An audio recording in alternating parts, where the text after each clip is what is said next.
and welcome. All of you watching are tuned into TMH's Daily English News. As we move on to our headlines for today, the U.S. envoy has urged progress on Ethiopian peace talks and humanitarian aid to trickle in. Joseph Borrell describes victims of weaponized violence against women in Tigray and the Congo despicable. Tigrayan diaspora in Europe have vowed to support Tigray's resistance aimed at ending this ongoing siege. As we move on to our main updates, U.S. envoy urges progress on Ethiopian peace talks and humanitarian aid, and Mike Hammer, who arrived in Addis Ababa on Friday, held talks with Ethiopian Deputy Prime Minister and the Foreign Minister, Demak Amokonnen, as the U.S. Embassy said. Timnit Bayu has more from AFP on this update.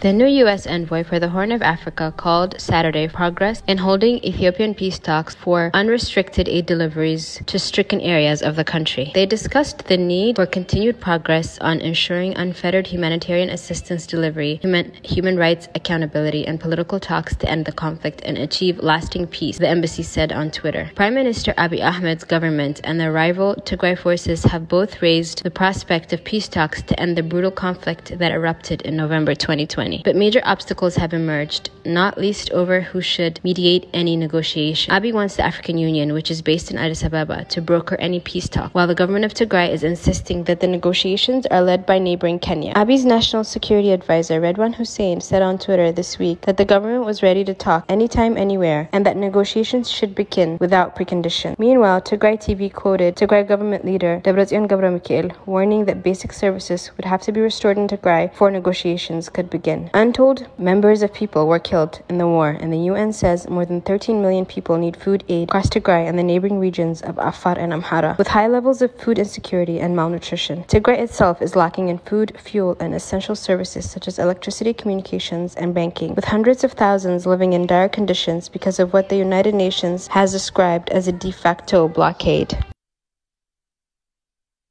Thank you, Timnit Bayu, and welcome back. As we move on to our next update for today, High Representative of the EU for Foreign Affairs and Security Policy describes victims of weaponized violence against women in Tigray and Congo as quote-unquote despicable.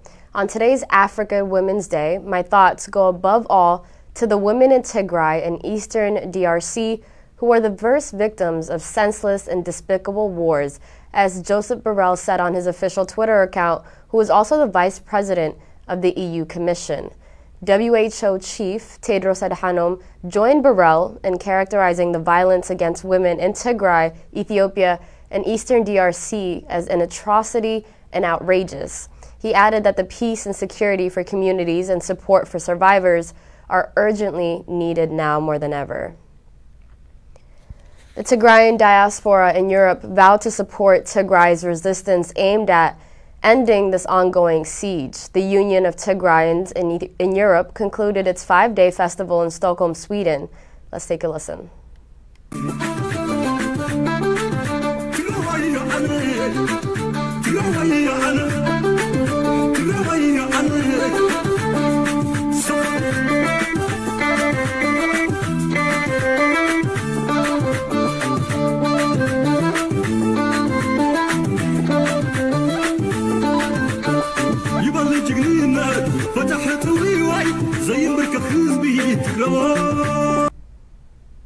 As per the footage that you just saw, the Tigrayans also undertook a successful fundraising campaign to alleviate the plight of the people of Tigray who are currently suffering due to this man-made famine.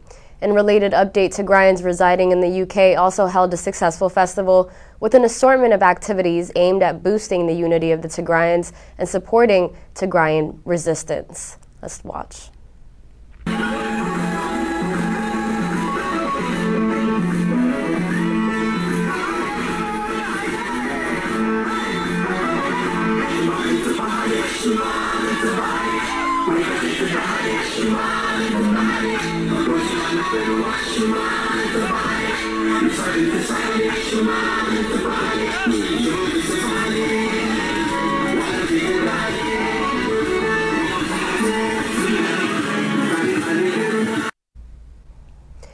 Tigrayans in besieged Tigray region speak out on the things that they miss out due to the ongoing communication blackout.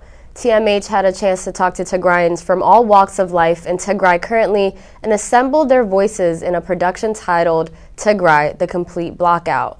Those who were interviewed said a phone ring could be an alarm on their phones but does not translate to an actual call from their beloved in the Tigray region.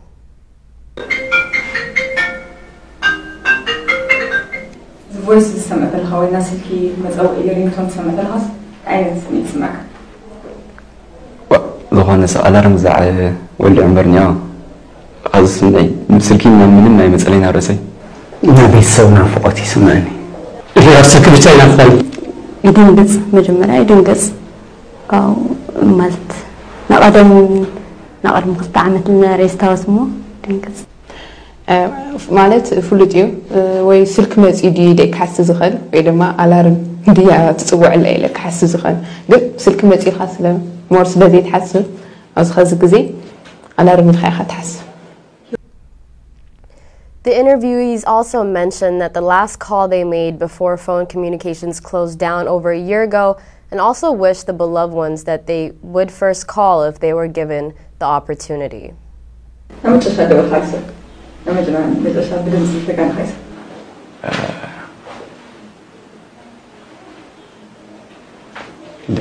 ማዘር يا طبعا ናይ መወዳእታ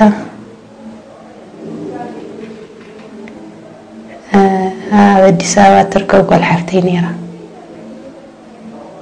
ኤርሚያስ ይበሃል ወዲ ክላስ ነይሩ ትምህርት ቤት ካብኡ ቴክስት ለሊኡ ከለይ ናይ ካርድ ለኣኸሊ ምናምን ነይሩ ናይ ሓሙሽተ ኣሳያ ነይራ ናይ መጨረሻ ልደወልኩሉ ሰብ ኣብ ኣዲስ ኣበባ ልነብር ኣኮይ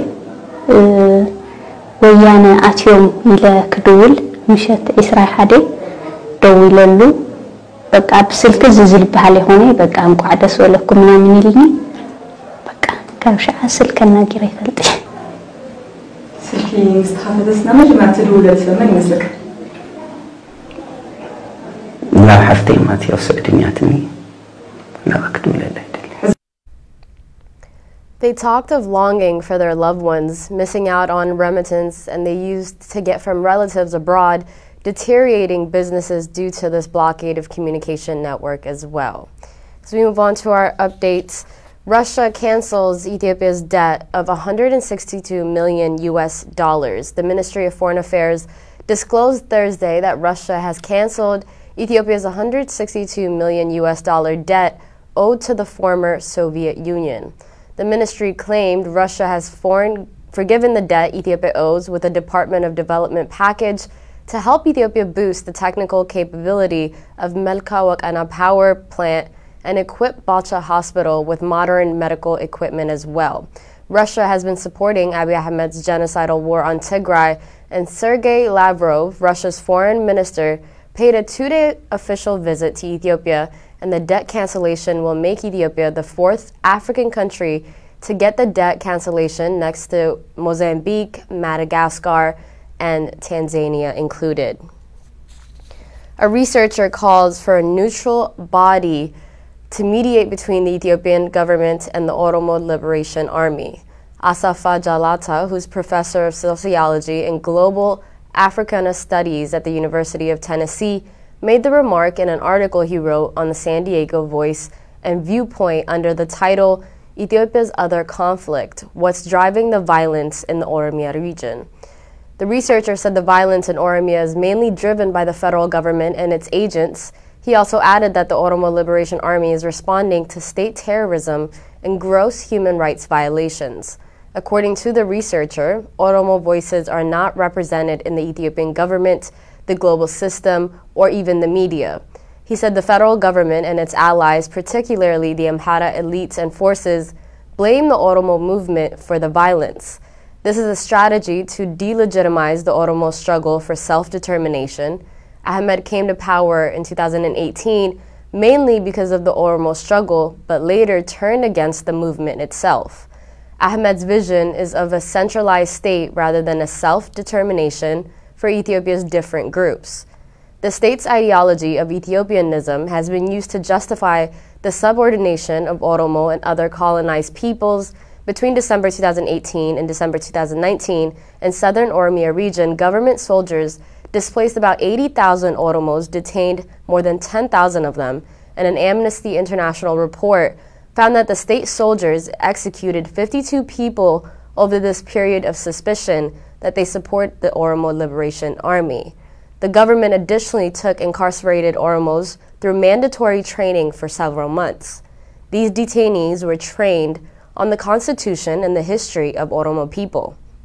These lessons were intended to get the detainees to abandon the quest for nationalism, and in July 2022, Human Rights Watch report termed that the government's actions in Western Oromia as quote-unquote abusive.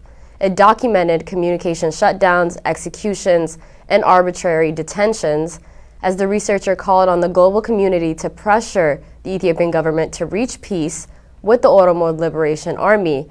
However, this will only be successful if a neutral body mediates on behalf of the United Nations, he stressed. Abiy Ahmed's government refuses to reconcile with Oromo Liberation Front and is determined to solve a political problem militarily. The researcher underlined that Ethiopia cannot be peace. There cannot be any peace without an independent reconciliation body that solves the Oromo political problem, and fairly and democratically at that. As we move on to our final update for today, Sudanese raises alert after the start of the third filling of the Grand Ethiopian Renaissance Dam. The Sudanese Ministry of Irrigations announced raising the state of maximum security and alert as it expects the levels of the Blue Nile to rise significantly during the current flood season. As one of the repercussions of the third filling of the Grand Ethiopian Renaissance Dam, Abbas Sharaki, who is professor of the Water Resources and Irrigations at Cairo University, pointed out that past quantities ranged between 50 and 60 million cubic meters per day, adding that the amount of incoming water would reach about 500 million cubic meters per day early next week. He pointed out that the Sudanese dams empty their quantities of water in order to be able to receive the quantities of the new flood. He added that the Ethiopian side is not ready to end this crisis and open a new chapter of cooperations between the three countries. The Egyptian Foreign Minister, Sameh Shoukry, sent a letter to the President of the United Nations Security Council on Friday to register Egypt's objections and complete rejection of Ethiopia's continued filling of this GERD unilaterally without reaching an agreement with Egypt and Sudan on the filling and operations of said dam. The Egyptian's foreign ministry said that Egypt received a message from Ethiopia on the 26th of July stating that Ethiopia is continuing to fill the reservoir of the dam during the current flood season, a measure that Egypt extremely rejects and considers a violation of the obligation imposed by the international law on Ethiopia. Shoukry called on the Security Council to assume its responsibilities in this regard, including by intervening to ensure the implementation of the presidential statement issued by the Council, which obligates the three countries to negotiate in order to reach an agreement on the dam at the earliest possible opportunity. On Friday, Egypt said it had protested to the UN Security Council against Ethiopian plans to fill this reservoir on the controversial dam for a third year without an agreement from the downstream countries. The U.S. Special Envoy to the Horn of Africa, Mike Hammer, said during a visit to Egypt recently that his government is actively engaged in supporting a diplomatic way of moving forward under the African Union's auspices that arrives at an agreement that provides for the long-term needs of every citizen along the Nile. That concludes our news for today. Thank you so much for tuning in. Bye-bye.